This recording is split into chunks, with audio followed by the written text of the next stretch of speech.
What are you building in the world, and how do you need to show up to talk about it?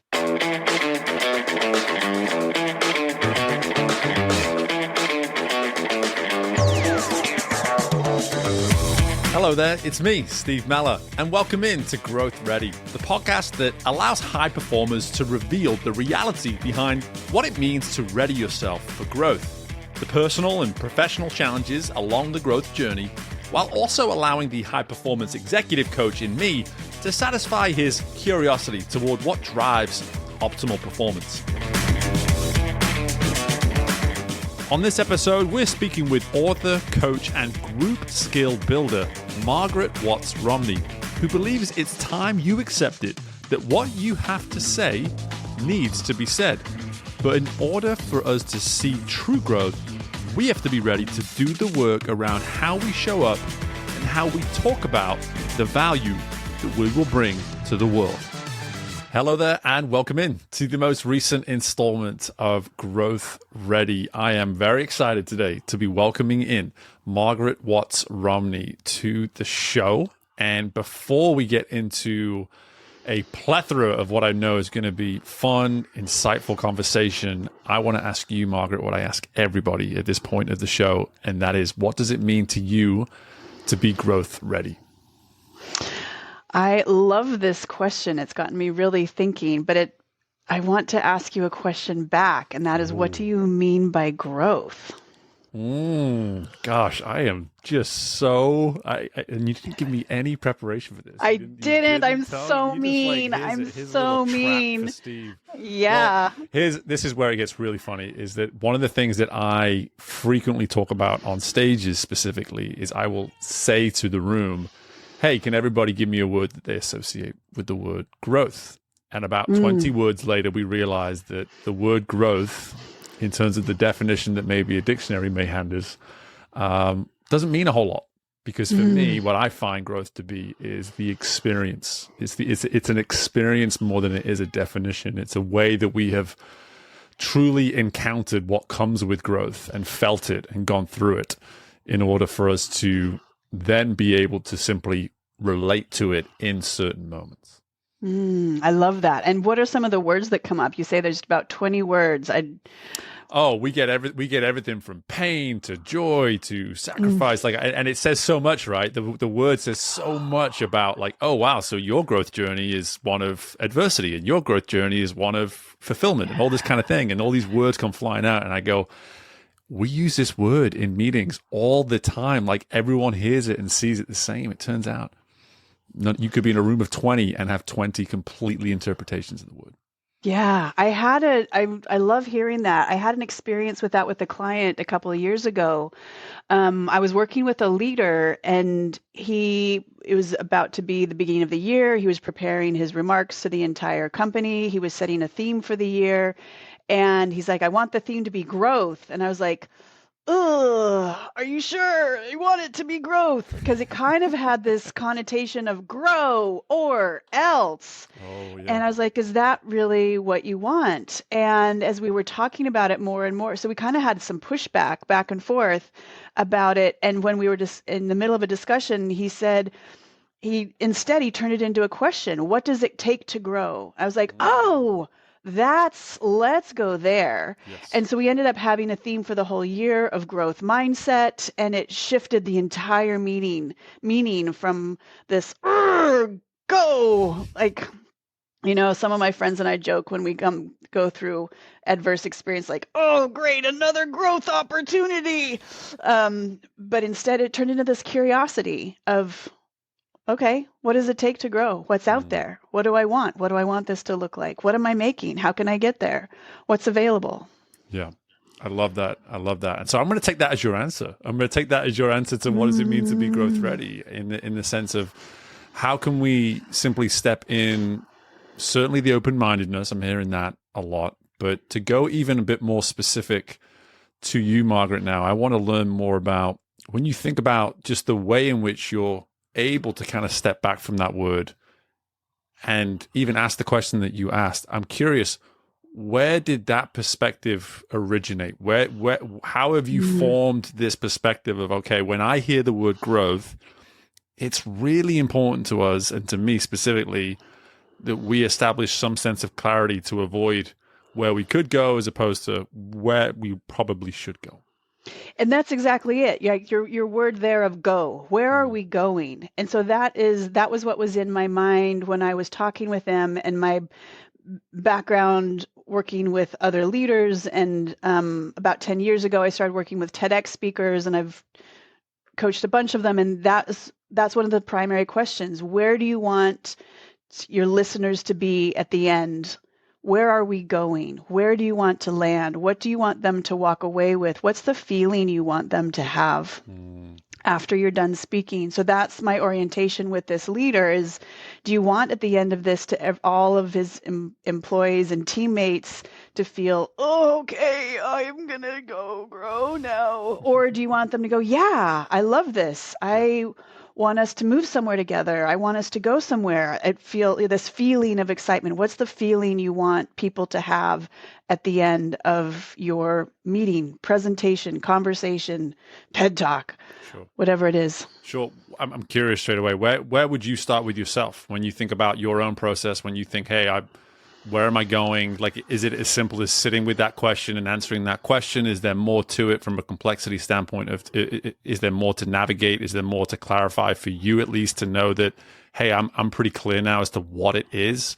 And maybe I'm even using the words wrong. I shouldn't be saying pretty clear. I know I know where it is I want to be at the end of this. Like, what does that process look like for you? I think it is a lot of like sitting and planning and getting quiet first and thinking.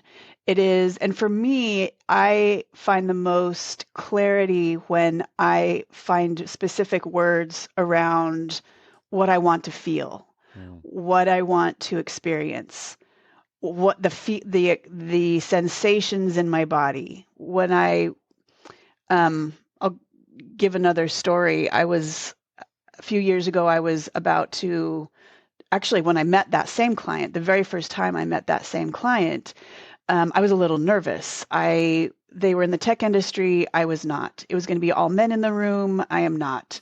They'd been working together for years and years and years. I was just meet them. Like the little voice in my head could have so many checklists for why I shouldn't be there, imposter, blah, blah, blah. But I thought, there's three things that I want at the end of this. I want us to feel trust in each other. I want us to feel curious about what's next, and I want us to feel respected. I want us to, so those three things: trust, curious, and respected. And we got into the middle of the conversation. I had 30 slides I'd prepared. We were going along, and about 7 slides in, the main guy goes, I'm just going to stop you right there. Wait. I've got a bunch of questions for you that I want to dive into here. And my little heart stops. And I'm like, oh, but there's so many more slides and I don't know what to do. But my presentation that I've worked on for weeks, and I took a breath instead, and I come back to my things like, do we feel respected? Actually, I do, because he is engaging me directly. Do I feel curious? Do we both feel curious? Yeah, that's why he's asking me questions. And do we feel, now I forgot the first thing that I had said. We felt curious. We felt interested. We trust. Yeah. We felt trust. Yeah. So he was entrusting me with, he had some questions about his team. Yep. Exactly. And so I just left the deck behind and just met him where he was.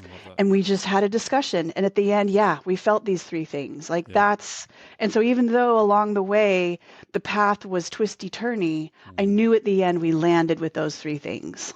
I love that. And I think what's so valuable for me in that story is like, how much do we want to make our work? We can get as big as our growth journey. We can get as simple as just our day-to-day tasks. But when we think about where we are and where we're trying to get to, how much do we want to dial into the emotional component, the feelings that come with it all? Because I'm like, I didn't miss the fact that those were three things you wanted people to feel.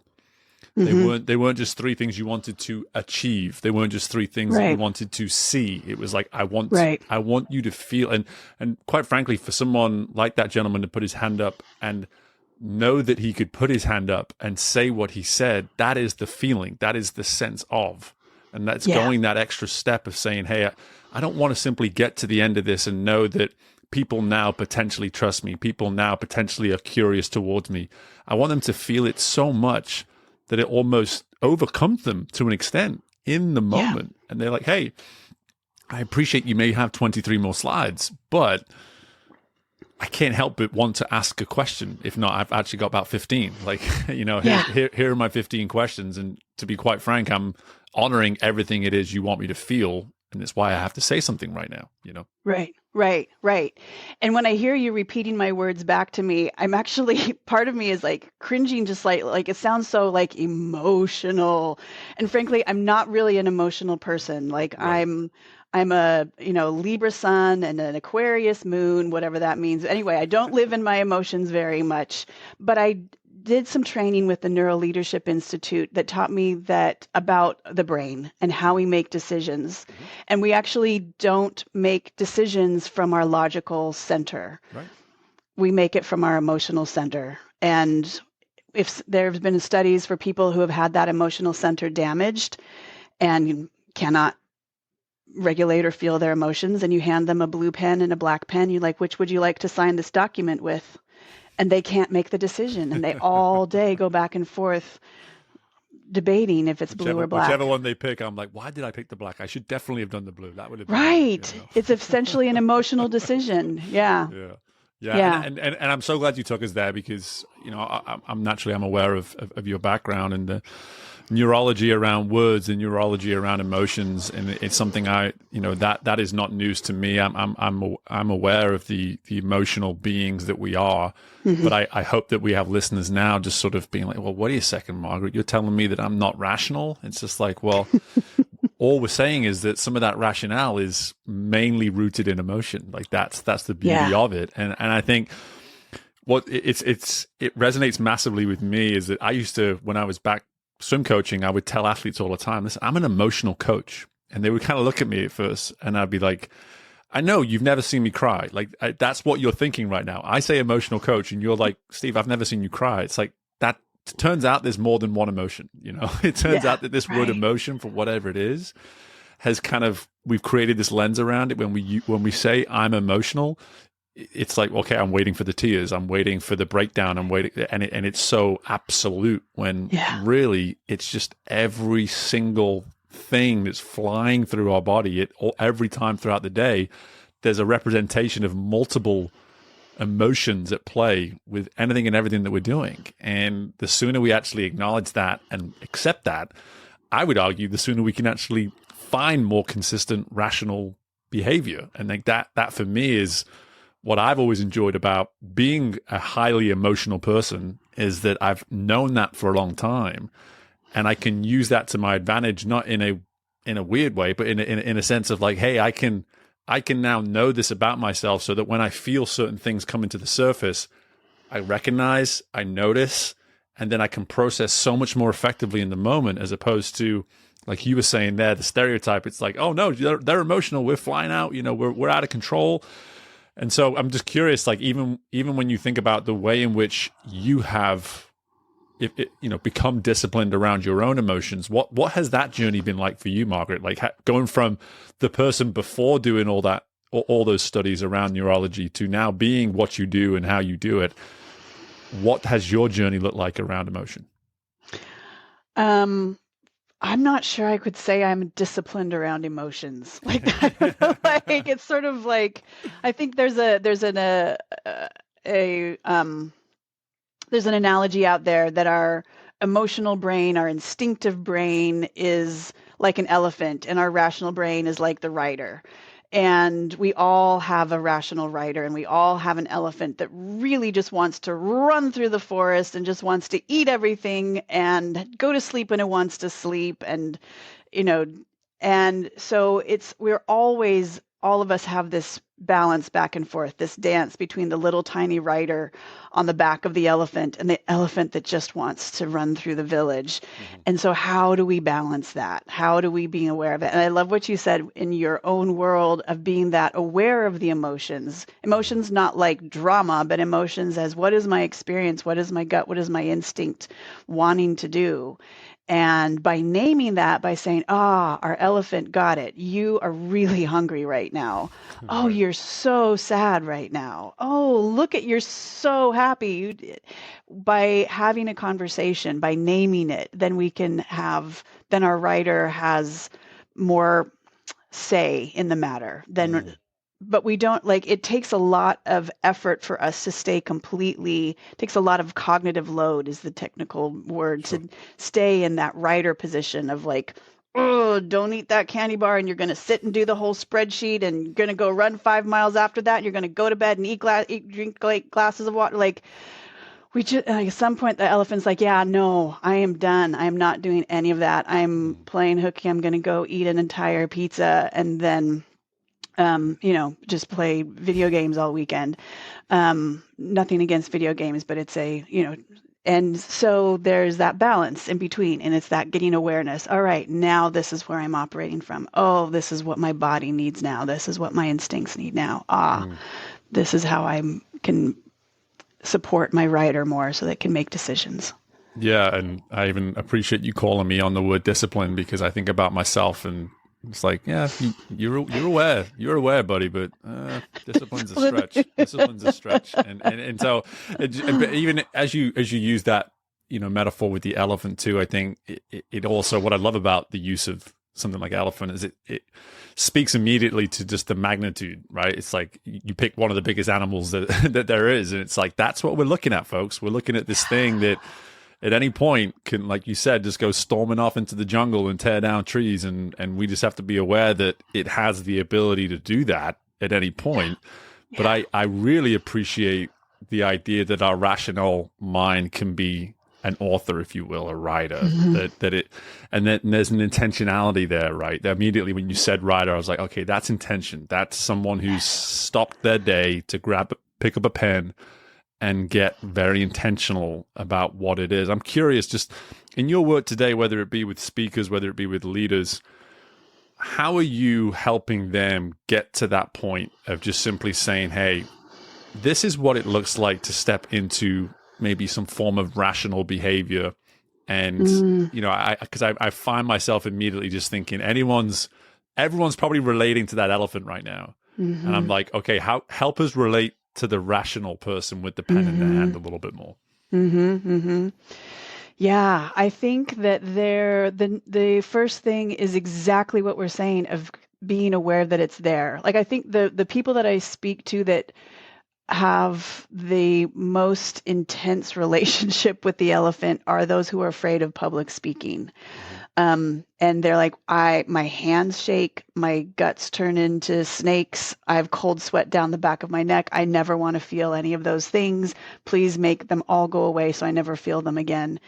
And instead, what I tell them, I tell a story of when I was coaching some speakers at TEDx Boulder a number of years ago. It's the night. It's the big night. We've been preparing for months. I'm backstage in the dark, getting the speakers ready, helping them, do some pre-stage exercises and get their mics on. It is a sold-out crowd, 2,500 people, and I'm standing with a woman who's never spoken in public before. She's been preparing for months. She loves her topic. She's well prepared, but she's about to go do something she has never done before. And as I approach her, I see her face is flushed bright red. Her legs are kind of wiggling. Her breath is kind of different than it normally is. And I walk up to her and I say, Laura, how you doing? What's going on? And she looks me in the eye and she's like, oh, I'm great. My body is just getting ready to be awesome. Wow. And she could tell, she knew it. Like, it wasn't like I'm overwhelmed by anxiety. She's like, oh, she was observant. She observed it. She was aware, like, oh, my heart is racing. Okay, there's cold sweat down the back of my neck. My stomach feels like snakes. What's going on? Well, right now I have a lot of adrenaline because I'm about to go do a thing I've never done before, and my body is pumping me full of energy so I can go face all 5,000 eyes that are going to be looking at me, and I can give them my message, and I can take us all to a place at the end of having a new idea and a new understanding of the world. So it starts with that awareness, which is I'm going to say one more thing. There's like, that's also the downfall, I think, when there's leaders, they're not in the grip of that shaking hands and snakes in their stomach anymore. So they think, well, I'm not emotional. When actually, though that's when the emotions can creep in sideways. The emotions can, or squirt out sideways, whatever your analogy is. Like, that's when, oh, actually, I'm really upset with this. Actually, I'm really, really sad that that person left the organization. Actually, I really wish my team were doing more. And then that colors how they show up, or how they're using their words, or how they're making decisions. Yeah, there's something about that. In my world, I'll sometimes do like the yes and exercises. I'm like, okay, yeah, and yes, and something about that word. Actually, the moment you said it, I was like, I very much relate to that in the work that I'm doing. But I almost want to like fire it right back at you now and just sort of ask, like, how does that serve us when it comes to whether it be our growth journey, how we just show up and do what we do every single day, when we're willing just to sort of stop and instead of maybe holding these emotions at an arm length, using that word, actually, this is what I feel right now. Right. Like, in your experience, what's been the benefit for those folks that you've worked with that have learned how to say, actually, this is what's going on? When you take, what I've seen in myself and others, when you take that moment and when you say, actually, this is what's going on, I'm feeling sad, I'm feeling overwhelmed, then you take the time to acknowledge the emotions, to ask them some questions. Okay, what does the sadness want to say to me? What is the anger saying to me? What is there to learn? Kind of like just letting them flow through instead of trying to stop that elephant from doing what it wants to do. And then after having that conversation, after acknowledging it, there's always something to learn. And then the writer is more in charge. And then I can return to my planning, my creativity, my way of connection, my empathy, my focus, my building for the future writer. Yeah. And letting it be in charge. And I love that. I love that idea of the destination there, of just when we say, actually, this is what I'm feeling, we can immediately attain greater ownership and responsibility of the writer. Like that's what you're doing. And, in a way, I was kind of alluding to that in myself, is that I've always been so comfortable with my emotions and sharing them. It's funny. I joke with people all the time when they say, hey, can we grab a coffee? I'm like, are you sure you want to grab a coffee with me? Because we don't just stay at the surface. We dive right down straight away. We go 0 to 60 very quickly. And I've scared a few people off during coffees. I'm okay with that. I'm all right with that. But at the end of the day, to your point, it's partly why I do it. It's like, it's so much easier to actually then just own the pen, just to keep going with that metaphor. It's like, this is just me. This is what you get when you get Steve. You get the whole shebang. If you've known me for 5 minutes or 5 years, this is kind of how I operate. And I think when I really want to move towards the work that you're doing now more today.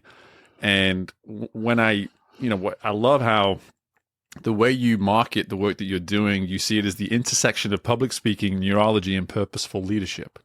And so those are three things that in their own right would be a great offering, right? It would be someone like, hey, someone's going to help me with public speaking. Hey, someone's going to help. All these kind of, we can hit each one individually and say, these are all essential pieces in their own right. So I'm curious for you, when it comes to the work you're doing today, why do we need to be considering operating at the intersection of these three things? Because because one of them will come up. The question that I like to ask people is, what are you building in the world, and how do you need to show up to talk about it? And if you have an idea, if you have a vision, if you have a purpose, a mission, a story you want to tell, a thing you want to create, then you have to show up and talk about it. There's the public speaking. You need to get other people on board, join with them. There's your leadership. And if we're going to talk about those two, let's talk about what's going on inside yourself as well with your neurology. Let's talk about how is your, what's your relationship with your elephant? How is the writer? How are you managing the moments when there are surprises, when there are pivots, when there's chaos, when there's unknown? How do you work with yourself to stay on track, to keep that vision of what you and your people, team, organization want to move to? It's I'm thinking of so many people already just in my life. It's amazing how the way you describe that, it's just like it's actually as simple as just, hey, once you've got an idea of what it is you want, are you ready to show up and talk about it? And what I love about that is it's like that doesn't need to be on a TEDx stage to 2,500 people. That can literally be over dinner tonight with a spouse. That's how granular we can get with something like that. And one thing I've noticed just in my entrepreneurship journey is just how easy it is to assume that that's not important. It's really easy to assume like, hey, you know what? I know what I want and that's enough. And it's like, well, it's not really, like, because at a certain point, yes, to your point, leadership, you got to convince other people. You're probably going to need support at some point. But how about that person? My mind immediately goes to the person in the mirror. I'm just like, okay, can I convince myself? Like, if I was to pitch me on this right now, am I in? Am I going to buy? And that was my first year as an entrepreneur. It was like, I don't think I would buy from me.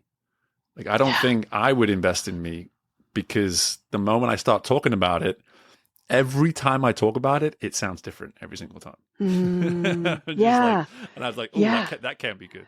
Right. I love what you're saying, and I love what it's we're holding the same vision here. It's not just public speaking on a stage on the red dot in a spotlight. Right. It's the conversation with the spouse. It's listening to a mentor 20 years ago. And this is the word that I use to describe this, is your speakership. Like that first year that you started asking those questions, how am I showing up? What am I saying? You were examining your speakership. Like, how am I using my words wherever I am to build towards this thing that I want to do? And that's what I like when I was working first with TEDx speakers. We were, getting ready for their 15 minutes on the stage. Great. And then along the way, I realized there's so much more. They'd been having conversations about refugees coming to this country, or saving dogs, or neurology, or eating crickets for protein, or LGBTQ rights, whatever their topic was. They'd been talking about it for years, and they needed to talk about it into the future. And that's where their attention was. How do I say this in front of smaller crowds? How do I persuade other people who are against me? How do I get on bigger stages? How do I describe this idea concisely to a team? That's your speakership. Yeah. Okay, we got to explore speakership now. I love it. Because for me, again, I love when we get a topic like this, which in its if we look at it under its own microscope, it seems very niche. And then suddenly, but when you look at the necessity around it, you suddenly go, oh my gosh, we all need this. We all need this. Again, I can see why people can listen to your description there and say, oh, this is kind of more for people that are fill in the blank. And I'm listening to you and I'm like, no, I don't hear that at all. I hear this is an essential piece. Like, to understand speakership in my own terms is an essential part of my own growth journey. Again, what's funny about this, Margaret, is that because you didn't answer it directly, I'm just like choosing answers throughout the conversation now to fill in the question, what does it mean to you to be growth ready? So knowing your speakership, I'm going to add that one to the list too. Just a little bit. But I'd love for you to build upon that for me. Just like when you think about, like, for someone to get comfortable with one's speakership, like, what is that journey in your opinion? I think it is. So I like thinking about there's a few different ways to answer. What is the journey of knowing your speakership? I kind of want to define speakership just a little bit more for a second. Yes, please. So for one thing, speakership is across time. It is the thing that you've been leading towards, even if you didn't know you'd been leading towards it. Like you, the first year of your business, you kept trying words, but I'm sure, and knowing you and knowing some of your story, the ideas that you're doing now in your business, the ideas that you're practicing actually were part of your coaching for years before that, decades before that. There's a something that has been showing up over time, over and over and over. And sometimes we can't even quite put words to it. Sometimes it is a feeling. Sometimes we don't even know it until we feel it, like, oh, that thing. And so it's understanding yourself to know, like, what through time have I been leading towards? Second, it's on, like we've said, it's on lots of different stages, whether it's a conversation with your spouse or whether it is, at the front of the room, whatever room it is. And three, it's something that you're working on consistently. It's something that you're asking questions about, just like you did in your first year. Wow, would I show up for this? Would I buy this? No, I wouldn't. What do I need to do to change it? What are the skills I need? Is it my presence? Is it my energy, how I show up? Is it how I tell a story? Is it my vocabulary? Is it my, presentation strategy? Like what are the skills that I need? What is out there? And what do I need to do next to better myself, to grow? Yeah. There's the word. Yeah, I love it. Yeah, that's the word. I appreciate you firstly doing us our listeners a service. In my excitement gets the better of me, and I'm familiar enough with your work too to jump a step or two ahead. So I appreciate you pulling me back and saying, "Hey, let's just break down Speakership first for all the people left in Steve's wake." After that, let's now go back to that initial question. If someone's listening to that, and I love that breakdown, like how do you look at it across time? How do you look at it as different stages? And then how do you look at it in terms of the work you're doing consistently?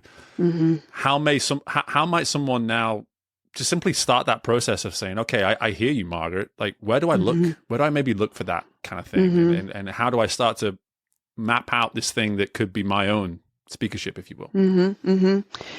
I would say sometimes people are clear on it. Sometimes people are like, oh, I know the thing I will always do is around child welfare. I know the things I've always shown up for, no matter what, is around mental health. I know the thing, sometimes people, it's obvious. Sometimes some of us have been doing a thing over and over, and we didn't quite know we were doing it. So I'd say, first of all, taking time to reflect, taking time by yourself to just, what have I been doing? How have I been showing up? One of my favorite questions around this is, what have you created that has given you satisfaction? And I choose those words very carefully. It's not what did you achieve. It's not what did you get praise for. It's not what did you accomplish. It's what did you create? And looking at that at different times in your life. Maybe when you were a child, you created an amazing pillow fort. Maybe when you were a kid, a teenager, you created a winning soccer team. Maybe as an adult, you created your life from scratch with a solid home and good relationships and a good job after coming from chaos and destitution. So what are the things you've been creating throughout your life that have brought you satisfaction? Not that have gotten you acclaim, not that have won awards, but that inside you went, yes, that's me.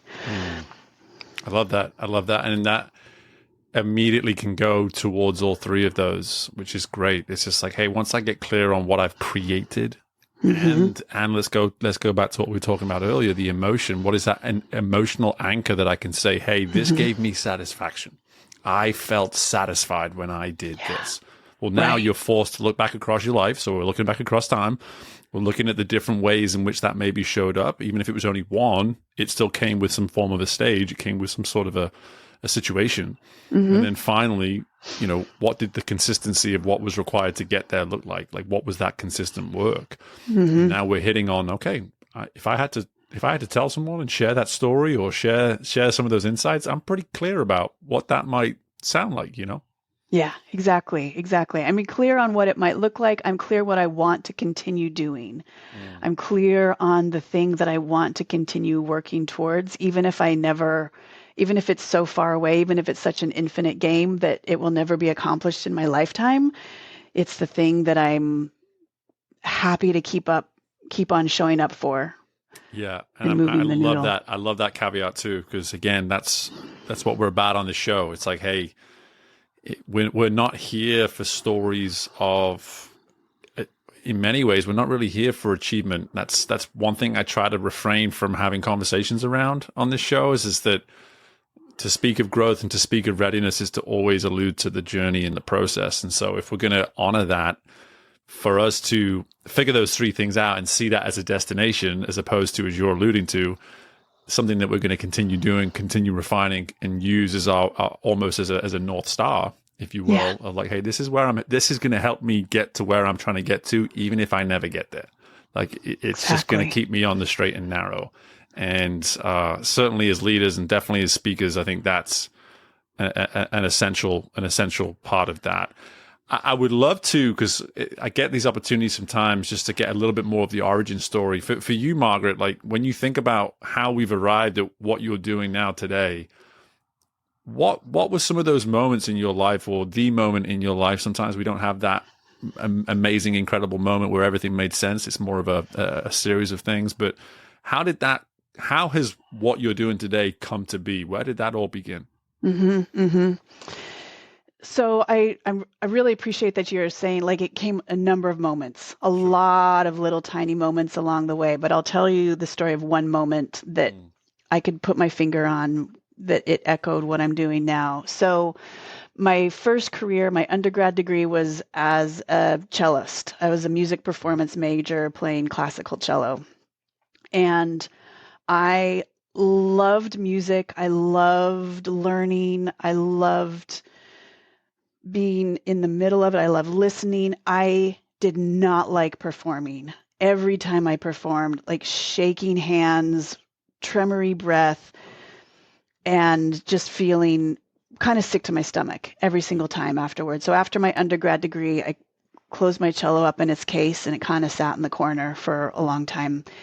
And in a few years later, I was living in Boston. I was in a community that we were all young. We were all away from home. We were all supporting each other. We were all having babies, and we were all young, and going to each other's houses and bringing food and taking care of each other's kids. One of my friends said to me, she's like, the Christmas concert's coming up.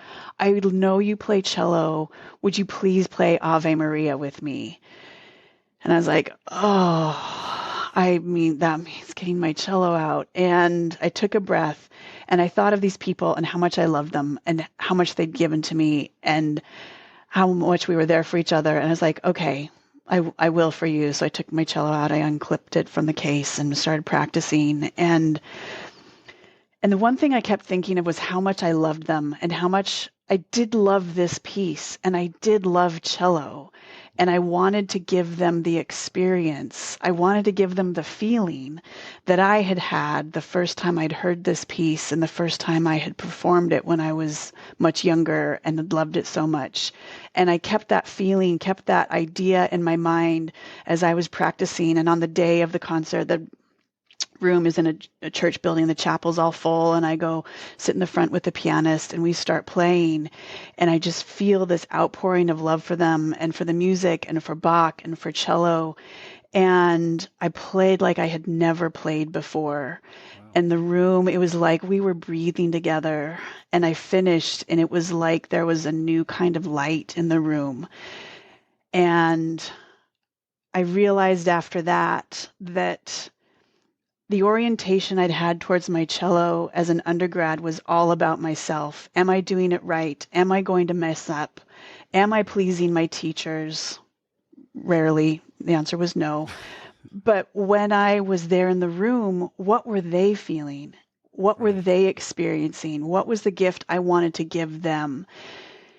And when I eventually left Cello Land and went to working with speakers, that was the same orientation. The TEDx speakers, they were, what if I do this wrong? What if the audience judges me? I'm like, no, we're not going to focus on yourself. If your TED Talk went viral, if everyone in the world heard your idea, how would the world change? And having that external attention, that external focus, that idea out in the world, that changed everything. And that was like the consistent through line from early in my life to even now today. How are you as a leader? What do your people around you need to hear? And what do they need from you? And what is their experience with you? What's the gift and the vision that you want to give them?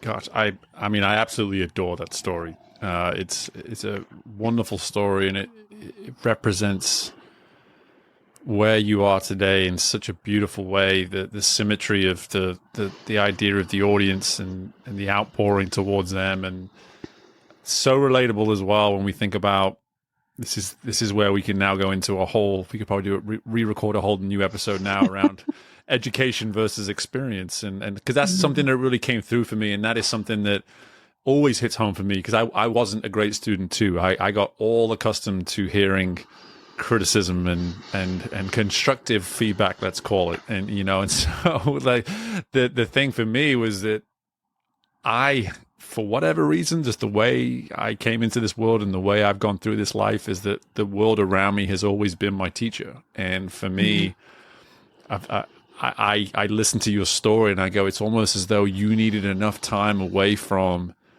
the confinement of education to see that the experiences you could impact through your gift, through your talent. And like that is so, it's in such alignment. Let's use that as another answer for what does it mean to be growth ready. It's just like that idea of like, hey, if we can understand that the balance of education and experience is there and it is a balancing act, then we may not rely on one more than the other and give space for both so that we can eventually create the result that you were able to create in that moment. It's both. And there's really a balance there of the education gave me the skills. I needed to sit in a practice room and do my scales and etudes and stuff for hours to have the facility, and also the experience. And yeah, it was both of those coming together. Yeah, and we can bring it full, really all the way up to today now and just say, for anyone listening to this, I would love for you just to kind of see if we can, together land the plane of this conversation now around, when someone's sat thinking about, okay, I really struggle with this idea of just simply needing to say what needs to be said. And that's something I heard towards the end of that story, is the fact that saying what needs to be said can in fact be the greatest gift that we can give a situation. The same way in which you needing to play that cello was the gift that you needed to give to that situation. So talk us through how you might help someone find a greater level of comfort. We're not going to say get comfortable because it's a process and it takes time, but how can you help someone maybe find a greater level of comfort around saying what needs to be said? I love that question. And what needs to be said, whether that is a vision of the future or naming a hard truth that's going on right now, or sometimes I'd say what needs to be said sometimes is asking a question as well, and inviting another perspective and listening, because the other person, the other party, that's what needs to be brought into the space. That's what needs to be added to the story. So, but your question of how do I support someone in discerning what needs to be said and what is their role in it? When I work with people, there's usually two different realms that we're looking at. One is externally, what are the words you're saying? What are the stories you're telling? What's the construction of the argument or the presentation or the meeting? So externally, and the other is internally. What's your mindset? What are the stories going on in your own mind? How is your own nervous system responding? How is your own, a lot of people use the word executive presence, and we kind of know what that means. How is your leadership presence? How is your just presence, period? And so we're looking at both of those. And some people want to start looking just at stories, great, we do that. Look at the external, and then the internal gets woven in along the way. And some people want to just look at the mindset first and how are they showing up in their presence, and we get to a certain place like, okay, now I need to do the other. So it's sort of gauging for each person what's their path. Yeah, and what I really appreciate about that is, you're really bringing us back to those three elements of speakership. You're asking people to reflect. You're asking people just to sit and say, okay, when I think about maybe past times where I've wanted to say what I want, what I needed to say. Let me get that right again. I look back and say, hey, I know there were times where what I wanted to say was not said, or what was needed to be said wasn't said. What was the reason for that? What prevented me from doing that? What got in my way?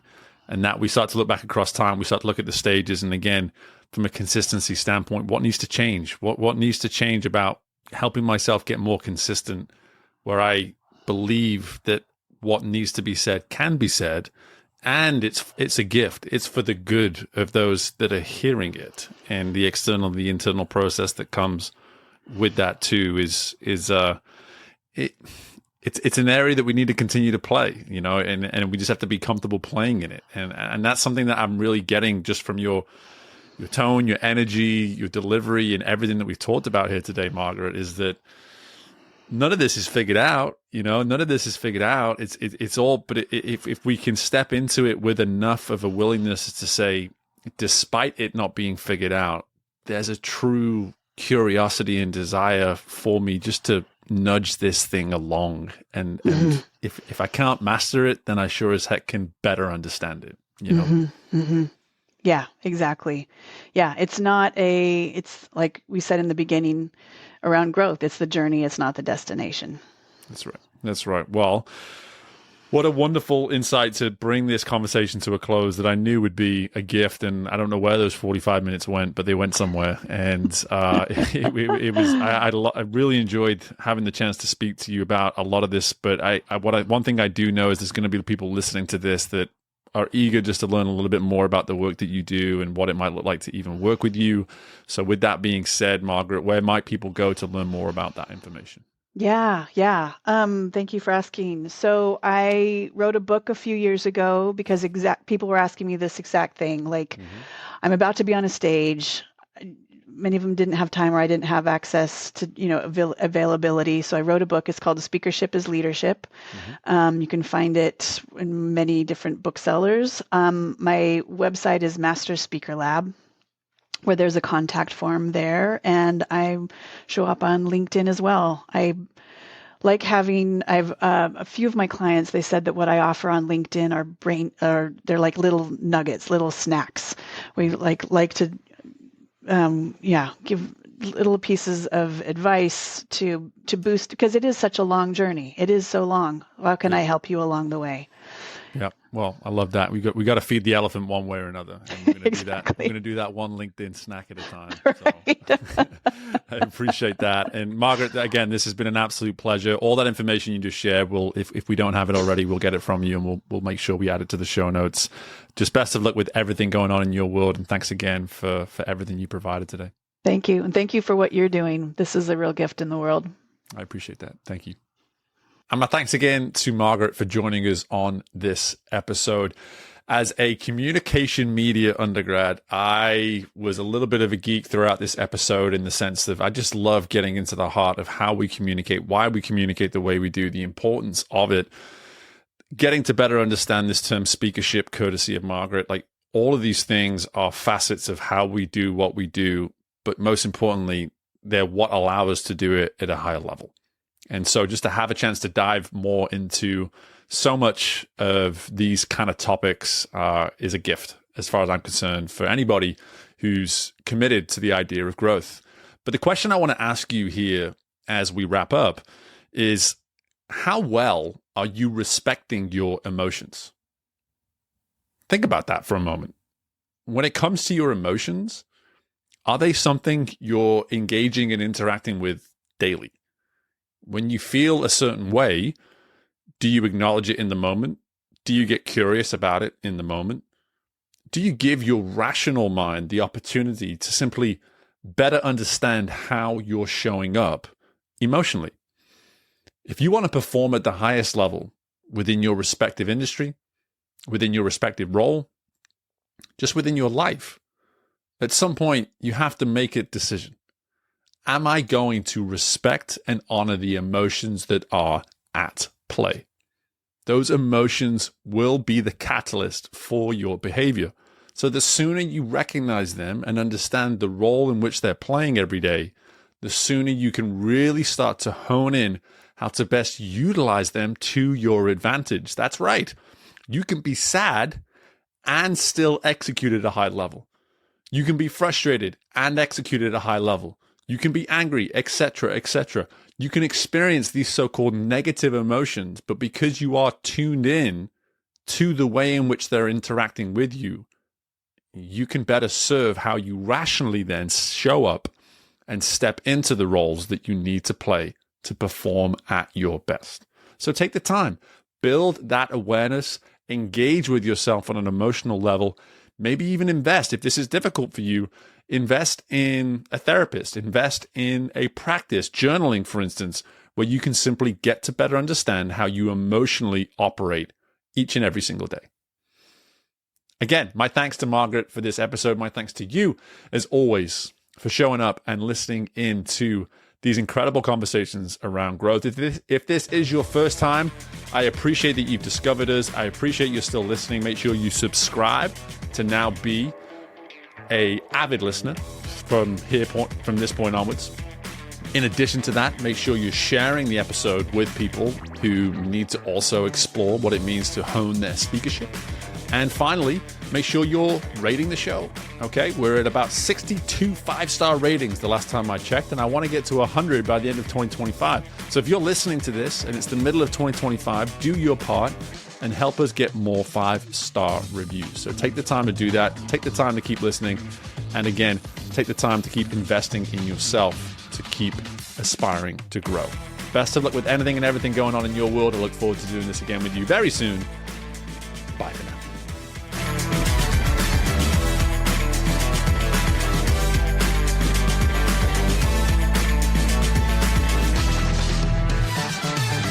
Thank you for tuning in to Growth Ready. If you liked what you heard and are feeling ready to grow, be sure to leave a 5-star rating, subscribe to the show, and share the episode with someone you know is ready to fuel their growth journey today. We love our community, so don't hesitate to reach out to us at podcast@growthready.com. And until next time, we are Growth Ready, and you will be too.